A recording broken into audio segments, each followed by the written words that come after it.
I needed to clear my head a few months ago. I thought a camping trip would help. I drove to a rustic cabin deep in the woods. The place looked charming but old. The floors creaked and the walls had mold. I shrugged it off. I was no stranger to camping, and I was ready to enjoy nature. The first night was quiet. I settled in and felt a little peace. Then I heard faint scratching sounds outside.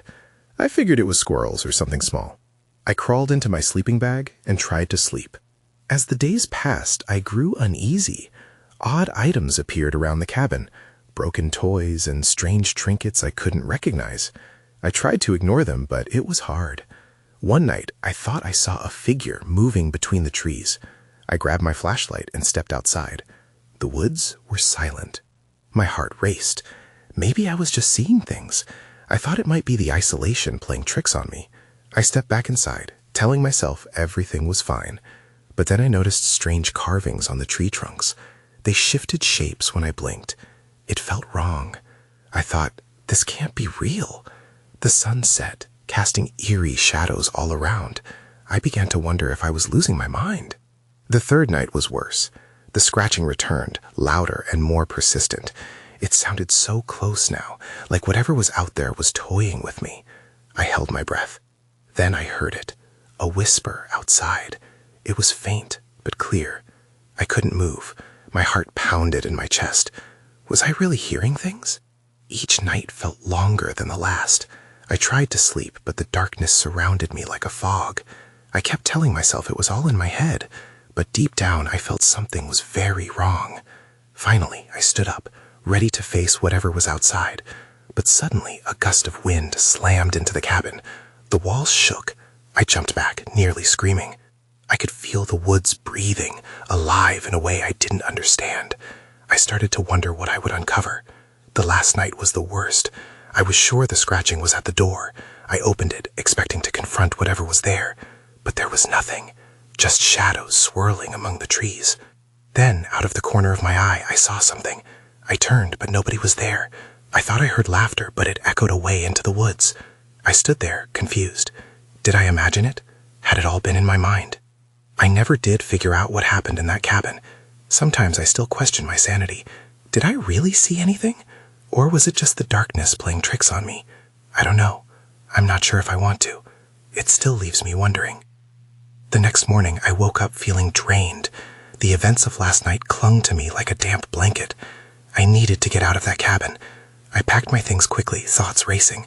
As I loaded my car, the uneasy feeling in my gut refused to leave. Before heading back to civilization, I decided to take one last walk through the woods. I felt compelled to explore, hoping maybe I'd find something that would explain all the strange happenings. As I walked the familiar trails, I noticed something unusual, a path that seemed different from the others. It was overgrown, as if it hadn't been walked in ages. Curiosity won over caution, and I followed it. The path twisted and turned through the trees, leading me further away from the cabin. After a few minutes, I stumbled upon a clearing. In the center stood an old tree, gnarled and twisted. Scattered at its base were more trinkets, some shiny, some broken, all oddly familiar. Then it hit me, the items I had found near the cabin. I knelt, picking one up. It was a child's toy, a small metal car, rusted and worn. My heart sank as I noticed the initials scratched into the side, AR. Could it belong to someone who had been here before? Then I spotted something shiny, partially buried in the dirt. I dug it out, uncovering a small locket.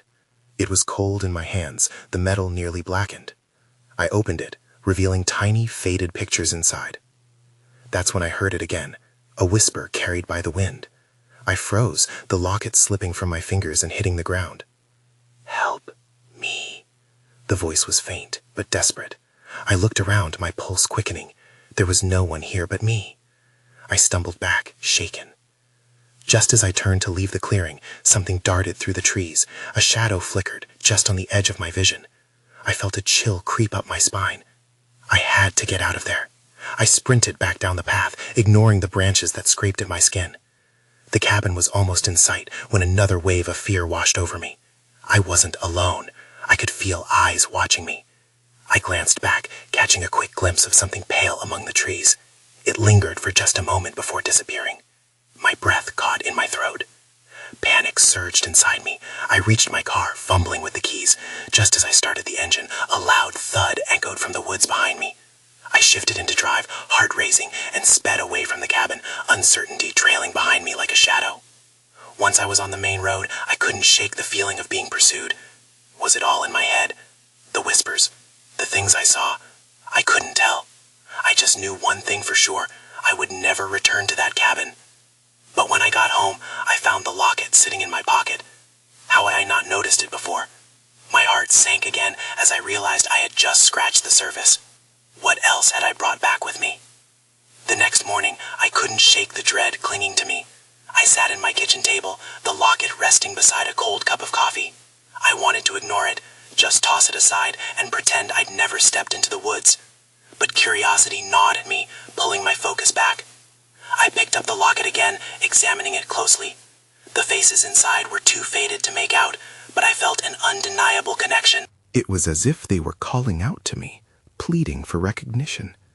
Suddenly, I wasn't sure what scared me more, the memories of what happened in the cabin or the thought of what could happen next. Something pulled me to my laptop. I searched for any information about the area surrounding the cabin. I found articles about missing persons, stories of families who disappeared years ago.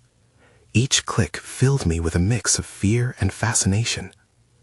One name stood out: Alice Reynolds. The initials matched the toy I had found. According to the article, she went missing at the age of 7 while hiking in these very woods. I slammed my laptop shut, trembling. I needed to find out more. I drove to the local library, searching through public records and newspapers. Hours passed, but my search turned up little until I found an old photograph of the Reynolds family. There she was, a young girl with bright eyes staring back at me. The resemblance felt strikingly familiar. Just as I was about to leave, a librarian approached me. "Are you looking for something specific?" she asked, her tone dismissive but curious. "I came across an article about Alice Reynolds. Do you know anything about her disappearance?" Her expression changed. "That girl, it still haunts this town," she said quietly, glancing around as if someone might overhear. "But you shouldn't delve too deep. Some things are better left alone." I wasn't deterred. "Why? What do you mean?" "Let's just say that those who look too closely often regret it," she said, then turned abruptly and walked away. Regret? I hadn't even touched the surface yet. I could feel the weight of something unseen pressing down on me as I stepped outside. The sun was setting, casting long shadows across the streets. As I pulled into my driveway, I noticed something odd, a figure standing at the edge of my yard. I blinked, thinking it was a trick of the light, but no, there it was, a pale shape flickering in and out of focus. I felt my heart race as I approached, but my instincts screamed for me to stay back. Then a whisper floated through the air, clearer this time. "Help me." I froze, adrenaline flooding my body. Was it really Alice, or was it all in my head? I scrambled back to my car, hands shaking. As I reached for the door, everything went dark. The lights around my house flickered out, leaving me in total blackness. The whispers grew louder, almost frantic. The air turned cold, chilling my bones. I gripped the locket tightly, feeling a warmness emanating from it. It was the only thing grounding me as panic clawed in my chest. Then I heard a sound behind me. Someone, or something, was moving closer. I was no longer alone in my own home. I stood frozen, my breath caught in my throat. The darkness wrapped around me like a thick blanket, smothering any sense of safety. I could hear footsteps, slow and deliberate, drawing nearer. My heart raced as I strained to listen, the whispers still swirling in my mind. "Help me." The voice was naive, innocent.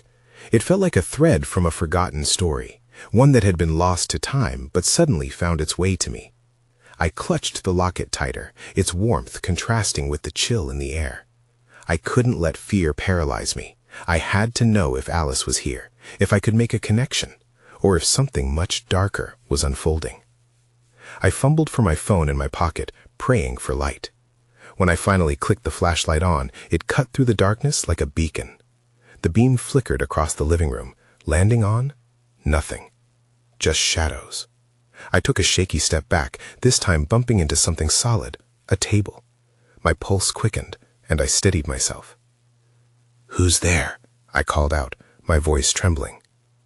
Nothing answered, just the soft creaking of the house settling. I shone the light around, targeting each corner, but my heart dropped as I stumbled upon an unexpected sight. There, on the floor, lay a small, well-worn teddy bear, the same one I had seen in the paper's photograph of Alice. I knelt down to pick it up, my hand trembling. How did it get here? My mind raced as I recalled the librarian's warning. Was I making a mistake by digging deeper? Suddenly, the temperature dropped even more. I could see my breath, visible in the glow of my phone's light. That's when I heard it again, a whisper, much clearer this time. "Please, find me." The fear twisted in my stomach, but there was also an urgency. I had to understand what happened. Picking up the bear, I felt an electric jolt pass through my fingers. I scrambled to my laptop, suddenly desperate to search for any link, any clue that could help me. As I set the teddy bear on my desk, I noticed that one of its button eyes was missing. My own memories pushed to the forefront, reminding me of my childhood bear, the one I lost years ago. A sick dread washed over me. What did this mean? Did it belong to Alice? I quickly brought up the search engine and typed Alice Reynolds missing case. My screen filled with links, articles, and forums discussing her disappearance, but one post caught my eye. It was titled "The Truth About Alice." An ominous feeling flooded my veins, but I clicked it anyway. A description of the last seen photo of Alice appeared. The girl with bright eyes was holding a teddy bear, exactly like the one sitting on my desk. I read on, my pulse quickening with each line. Witnesses reported seeing her run into the woods, her bear clutched tight. It was said that she was never alone, that something followed her. That chilling phrase hung in the air as the lights flickered back on. In my peripheral vision, something moved. I swung the flashlight around, trying to focus. My breath hitched. Every door and window was locked. I was sure of it. But as I stood paralyzed with fear, I heard the softest of giggles. I turned, and my heart dropped. The figure was back, more defined this time. A childlike silhouette grinned at me from the corner of the room, its hair cascading down like dark tendrils. "Help me," it whispered once more, the voice echoing with an unsettling familiarity. I felt the locket grow warm in my palm, pulsing like a heartbeat. I took a step back, ready to run, but the soft sound of my own heartbeat began to fade into the background. I was not alone anymore. I had stumbled deeper into something beyond comprehension, and it seemed the night was only just beginning. I blinked, trying to convince myself that the figure before me was a trick of the light, but my instincts screamed that it was real. The little girl stood still, eyes wide and sparkling with mischief, her lips curved into a smile that was both innocent and unsettling. "Who are you?" I managed to say, my voice barely above a whisper. She didn't answer. Instead, she took a step forward, and I instinctively pressed against the table behind me, trying to create distance. The warmth from the locket intensified, as if it were alive, urging me to stay. "Help me find my bear," she said, her voice sweet and light, but the edge of desperation was unmistakable. "I can't go home without it." My stomach twisted. I glanced at the bear on the desk, the missing eye glaring back at me.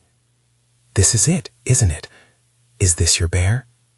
She nodded, but her smile faltered. "It needs to be fixed. Someone took my other eye." Panic clawed at my chest, and uncertainty flooded my mind. Was I dealing with the spirit of a lost child, or had I stepped into something far more sinister?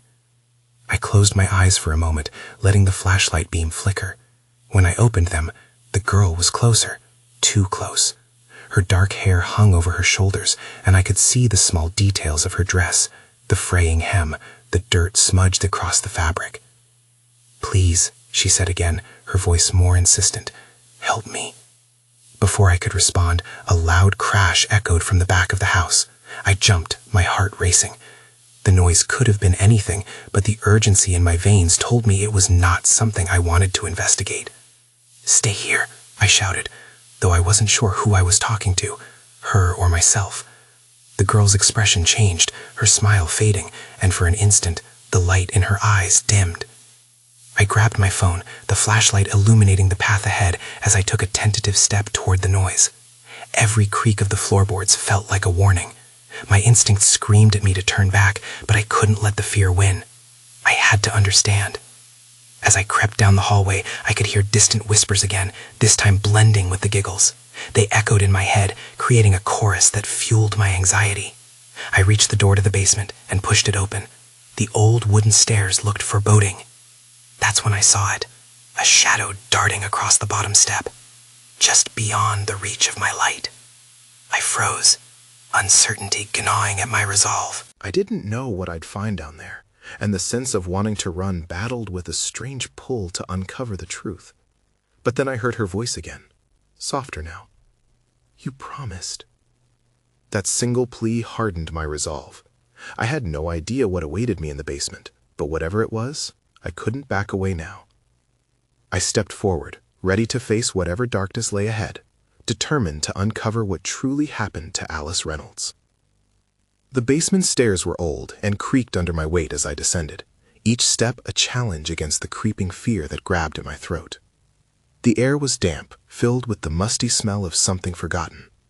My heart raced, but a part of me felt alive, buzzing with adrenaline.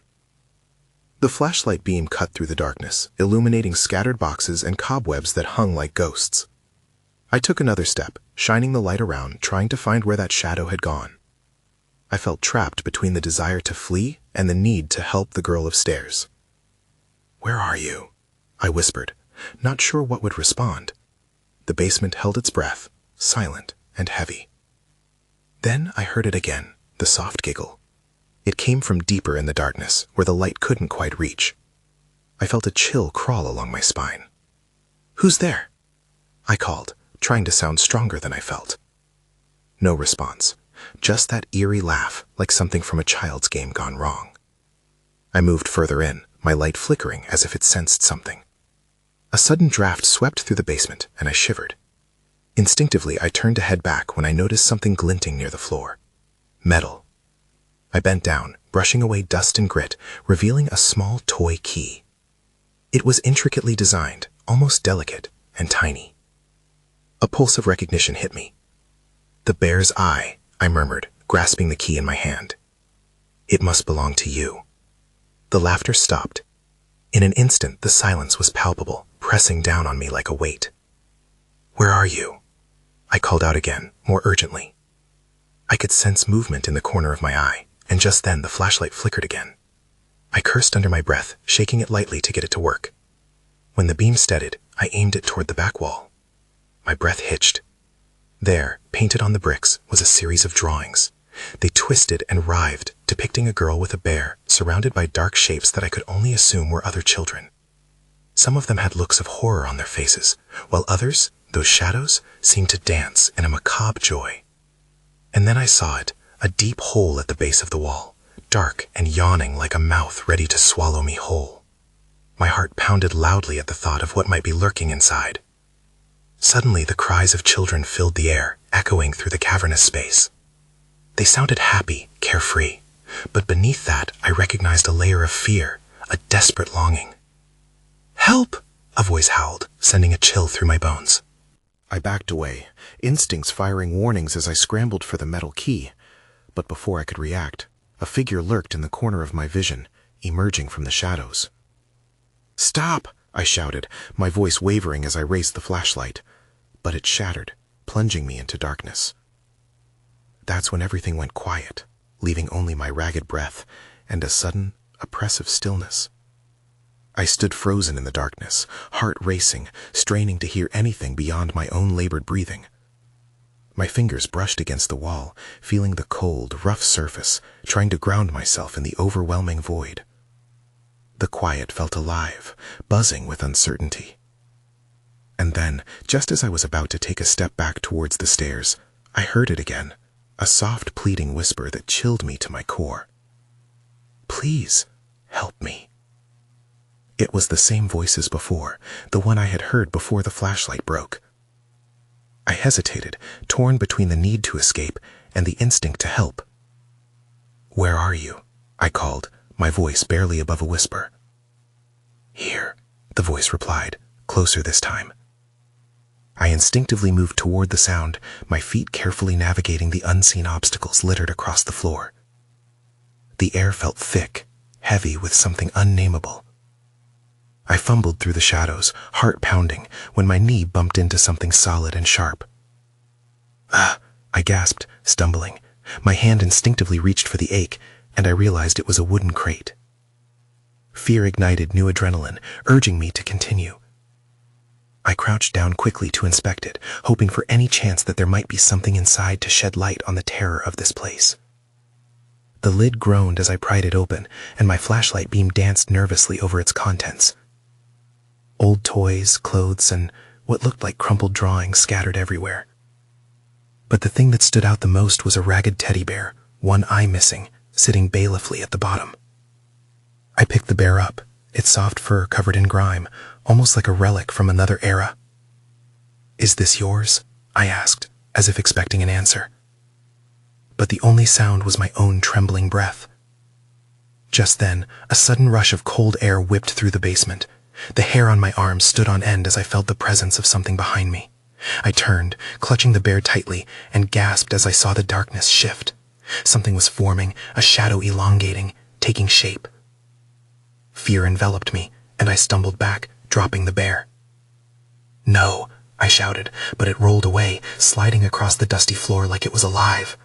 I was too terrified to follow. The shadow flickered, revealing the faint outline of a child, their face twisted in something that resembled anguish. I could hear their lips moving, but all I could hear was that desperate cry echoing around me. "Help me! Free us!" "Who are you?" I shouted, my voice cracking. The shadow trembled, and for a moment, I thought it might answer. But instead, a sudden crash echoed from above, shaking the very foundation of the house. I glanced up, fear temporarily replaced with urgency. "What was that?" I gasped, eyes darting back to the form, but it had begun to fade. "Wait!" I cried out, desperate for answers. I took a step forward, but the moment I did, everything changed. The walls seemed to close in. The shadow melted into the darkness, leaving me alone once more. Panic surged through me. I turned toward the staircase and dashed back, heart racing faster than I thought possible. As I reached the first step, the silence deepened again, but now it held an air of finality. Whatever was down here didn't want me to leave. That's when I spotted something out of the corner of my eye. A glimmer of light reflected off the key I had found. My heart sank. It was wedged into the floor, glowing faintly. But the moment I bent down to retrieve it, I heard a low growl echoing from the shadows. And then I knew I was not alone. I crouched low, heart pounding in my chest, every instinct screaming at me to run. The growl reverberated in the heavy air, a sound so primal it sent chills racing down my spine. I could feel it behind me, lurking just beyond the edge of my flickering beam. What was in the dark? I froze, caught between two desperate choices, grab the key and hope it would help me, or flee up the stairs into the unknown. The growl came again, deeper this time, rumbling like thunder from a dark storm. The sound made my legs weak, but I couldn't tear my gaze from where I felt the presence growing stronger. Just as I thought the moment would swallow me whole, I saw something shift in the shadows, a fleeting movement, something alive. My breath hitched, and I turned toward the staircase. It seemed to glow invitingly, promising safety, but the shadows were heavier now, almost congealed. "Please," the soft, desperate voice echoed again, more urgent this time. "Help me! Free us!" I hesitated. "Free you? What do you mean?" I called, hoping for an answer, but silence swallowed my words. The growl returned, closer. Desperation overcame my fear. I leaned forward and grasped the key. It was cold, almost ice-like in my palms. I fixed my gaze on the shadows, where the voice had come from. "I'll help you," I yelled defiantly. "Where are you?" Nothing answered, except the growl, now sounding more like a warning. Suddenly, my flashlight flickered and died, plunging me into pitch blackness. I stumbled back in panic, feeling the cool, dirty floor beneath me, hearkening back to the moments of fear I had lived through. Then, in the void, I remembered the bear. I scrambled to find it, my fingers racing across the dirt and dust until I felt its familiar texture. Holding it tightly to my chest was strangely comforting, as if the forlorn toy could protect me from what lurked in the dark. I took a breath, forcing my voice to steady. I don't know who you are, but I'll find a way to help you. In response, the oppressive darkness shifted, and I could sense movement. My heart raced, sensing that whatever it was could hear and understand me. As if summoned by my words, a thin sliver of light broke through the shadows from above. It illuminated a small, dark shape hovering in the corner. I squinted, adrenaline surging through me like fire. That's when I realized what it was. A boy, barely visible, standing just out of reach. His face mirrored the sorrow of the shadow I had seen earlier, eyes wide and gleaming, as if he had been waiting for me. "Please," he said, an echo of the voice I had heard. "You don't have much time." Suddenly, the growl rose to a deafening roar, shaking the very air around me. A wave of dread buried my courage, and I had to make a choice. Could I help him? Or would I face the darkness and whatever horror it harbored? I locked eyes with the boy. "I'm not leaving you," I said, my resolve hardening. In that moment, I realized I was not just seeing ghosts of the past. Something very real was hunting me now, too. I had to uncover the truth before it was too late. Then, everything fell silent. And I heard it. The creak of the staircase above me. I felt my blood run cold. Someone was in the house. I stood frozen on the floor, adrenaline coursing through me. The creak above was unmistakable, like a slow, deliberate step weighing down every moment. My heart raced, breathing unsteady. All I could do was glance back at the boy in the shadows. "Don't move," I whispered, though I wasn't sure if it was for him or for myself. I gripped the key tightly, the cold metal biting into my palm. The boy tilted his head, confusion mingling with fear, and I could tell he had no idea what lurked above us. I had to make a choice. There was no guarantee I could stay and help him if whatever was up there decided to come down. My mind raced, weighing options I had no time to consider. I could run, but what then? Leave him? Or climb up the stairs, risking everything? With another creak, the sound now closer, I made my decision. "Stay here. I'll be back." I forced the words out, though uncertainty growled at me. I turned, moving toward the stairs. Each step felt heavy as dread clawed at my heels. With every creak of the wood, it felt like I was inviting whatever hunted me down. I finally reached the first step before pausing to listen. Silence. Forcing myself to look back, I caught a glimpse of the boy still standing in the shadows. "I'll come back for you." Then, I took a breath and rushed up the stairs, feeling my pulse echo in my ears. The top led to a long, dark hallway, faint light flickering from the cracked door at its end. I could see the shimmer of something at the edge, a reflection or a shadow moving. Without thinking, I pushed through the door, bracing myself for anything. Inside, I was met with a room lined with old furniture, dust nesting in every corner, and a single window letting in moonlight that seemed too bright for the darkness surrounding me. The room felt heavy, the air thick with stale memories. But what caught my attention was placed carefully on a table in the center. An old locket. As I approached, a chill ran down my spine. The locket looked strangely familiar, almost like something my grandmother used to wear. I reached for it, hands trembling. Just as my fingers brushed against the cold metal, I heard it, shuffling. A figure moved in the shadows behind me. I turned slowly, heart in my throat. I expected the worst, but it was the boy. He stood there, eyes wide and pleading, now seemingly more tangible. "You shouldn't have come up here," he whispered. "You must leave." "Why? What's happening?" I asked, my voice shaky. But before he could answer, another noise echoed through the house, this time a low whisper mixed with a growl. "It's coming," the boy said, the fear in his eyes intensifying. "You need to go now." I glanced between the door and the locket, knowing my time was slipping away.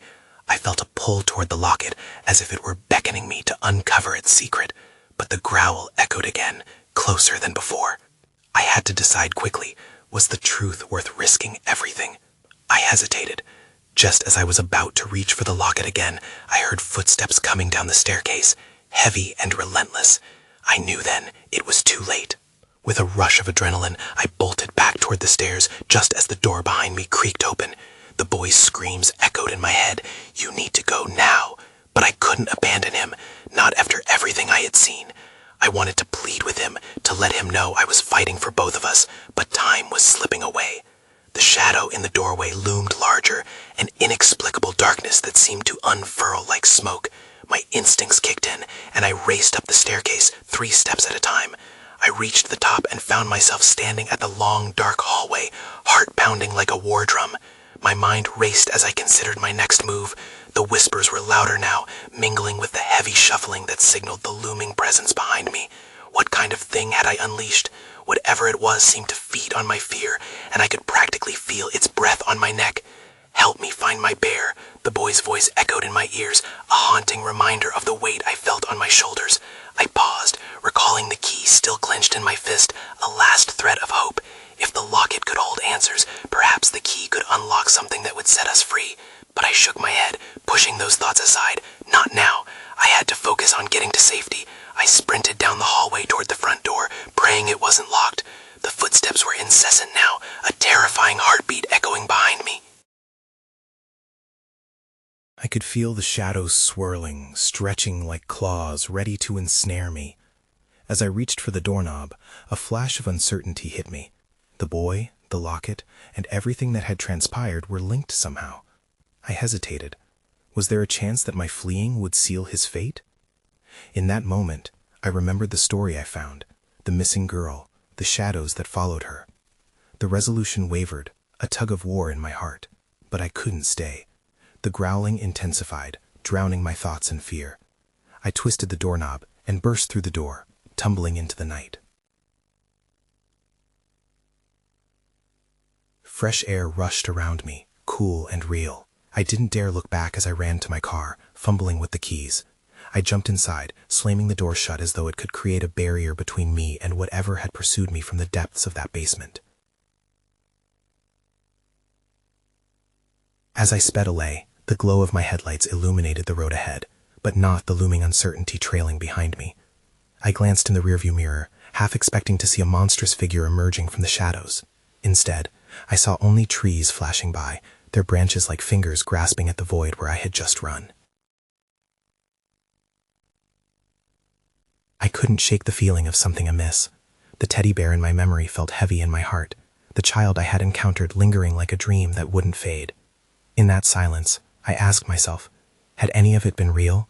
The boy, the cries for help, or even Alice? The sun was beginning to rise on the horizon, painting the sky in hues of orange and blue. I pulled into a gas station, shaky hands gripping the steering wheel. I tried to breathe, to rationalize, to compartmentalize everything I had seen. Sitting there, I pulled the key from my pocket, its cold metal glistening in the early morning light. I blinked, mind racing. What had I unleashed, and what would happen to the darkness left behind? I could never go back, but as the sun shined brightly ahead, I couldn't shake the feeling that whatever had been awakened in that cabin hadn't been extinguished. It would always linger on the edge of my reality, waiting for me to return.